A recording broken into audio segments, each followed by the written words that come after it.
શું તમે જાણો છો કે પાકિસ્તાનને માત્ર ₹1 દેવાની સામે અડધો દેશ ગુમાવવો પડ્યો હતો?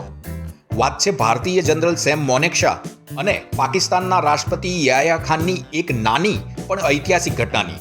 ભારત પાકિસ્તાનના વિભાજન પહેલા આ બંને બ્રિટિશ ઇન્ડિયન આર્મીમાં સાથે સેવા આપતા હતા અને બંને સારા મિત્રો પણ હતા. એ સમય દરમિયાન સેમ માનેક્ષા પાસે એક લાલ રંગની મોટરસાયકલ હતી જે યાહ્યા ખાનને ખૂબ જ ગમી ગઈ. મજાકમાં યાહ્યા ખાને તે મોટરસાયકલ માત્ર ₹1 ખરીદવાની ઓફર કરી અને સેમ મોનેક્ષાએ તેને સંમતિ આપી. પરંતુ ઓગસ્ટ 1947માં દેશ બે ભાગમાં વેચાઈ ગયો. યાહ્યા ખાન મોટરસાયકલ લઈને પાકિસ્તાન ગયા અને એ ₹1 ક્યારેય ચૂકવ્યો નહીં. 24 વર્ષ પછી 1971માં ભારત પાકિસ્તાન યુદ્ધ થયું. ભારતીય સેના સેમ માનેક્ષાના નેતૃત્વમાં લડી અને પાકિસ્તાનને ભયંકર પરાજય મળ્યો. પરિણામે પૂર્વ પાકિસ્તાન અલગ થઈ ગયું અને નવો દેશ બાંગ્લાદેશ બન્યો. યુદ્ધ પછી જનરલ સેમ મોનેક્ષાએ કહ્યું, હું મારી મોટરસાયકલના ₹1 માટે 24 વર્ષ રાહ જોતો રહ્યો, પણ આજે યાહ્યા ખાને એની કિંમત પોતાના અડધા દેશથી ચૂકવી છે.